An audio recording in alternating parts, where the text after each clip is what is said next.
What's up, guys? We got a question from our buddy Jeff, who is a young guy. He's 14 years old. He recently went to his first class in Jiu-Jitsu. Said it was great. The gym was awesome. The only problem that he's running into is that he was the only 14-year-old, right? He's the only teenager there, and he's kind of wondering if it would be a good idea to continue to train at that gym, or if he should look for other gyms, or if he should just not train.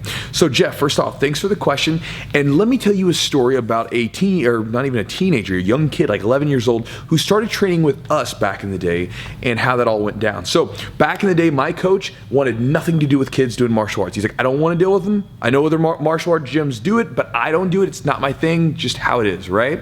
Well, eventually this one father brought in his kid and a friend and basically was like, please let him train.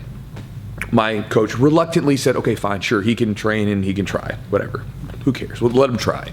You know, it wasn't that he didn't like him, he just didn't want to like mess around with it, okay? And so we would train, and I'll try to see if I can do this. I feel like a meteorologist.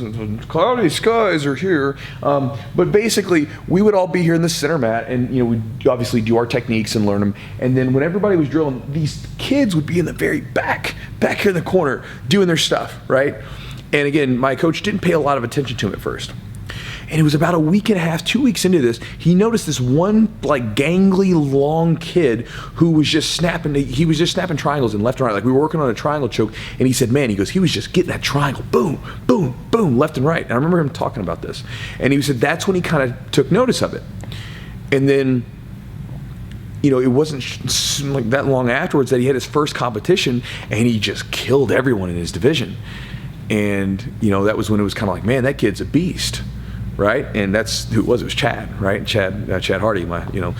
He's actually not my little brother. He's like my little brother by training and by gym. Like I just consider him like a little brother, right? But everybody says like, man, you guys look just alike. I was like, no, we don't. We don't look anything alike, right? But again, love the kid to death. But Chad, right? Like he was this young kid who didn't have a lot of teenagers to roll with, right? He had a couple of them that would train from time to time, but most of the time he was rolling with adults, and we all looked at him because he was so dedicated and so focused. We looked at him very positively. We were happy to train with him, right? It was always fun, and it wasn't too long. Like after a couple of years, you had to actually you had to pay attention because he'd start catching you and stuff. And what he did eventually is he kind of set the pace for all the young teenagers after him, right? Because we've had plenty of younger kids who have been with us for long enough that they've started as kids and become teenagers, right? Like one of my guys, Seth, incredible grappler, Zach, another incredible grappler, guys that started with us when they were 10 or 11, and they've been with us since then they're in their teens or even in adulthood.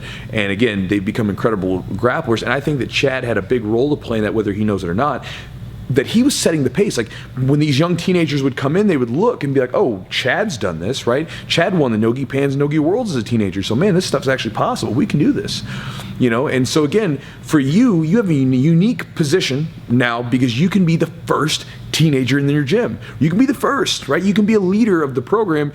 Again, not even by being like a belt or anything like that. You can just be the person that when the next teenager comes in after you, they can look to you and be like, oh man, you know what you're doing. And then they have like a little bit of comfort there. They can be like, oh man, instead of saying, hey, there's no teenagers here, they can be like, oh, there's this one guy who's another teenager who's really good, right? And I can start training with him, and I can kind of, he can help me out a little bit. And you can do that. You can take these teenagers that when they come in after you can help them out and get them started.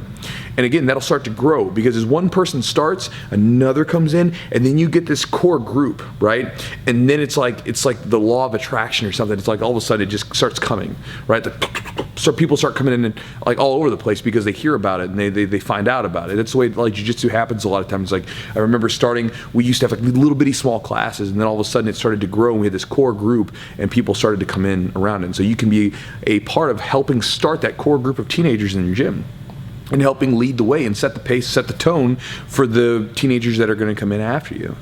So, Jeff, I think it's an awesome idea for you to start training again, because you can be the first teenager in your gym, and I think that if you're dedicated and you're focused, the adults in there will understand that, and they'll do their best to help you out. You'll probably end up becoming like a little gym brother, right? As long as you stay focused. Okay, if you're around there goofing off, they'll be quick. I'll just let you know this. If you're goofing off in the gym, because you're a young guy, they will be quick to be like, stop being a kid, stop goofing off, right? Because we're here to train. But if you're in there, you're dedicated, you're pushing yourself, they will also be just as quick to like help you out, because they notice that quality, that hardworking quality, is sometimes kind of rare in young people. So that's what I would say to you, brother. Hope that helps. So Jeff, thanks for the question. I'll talk to you guys next time.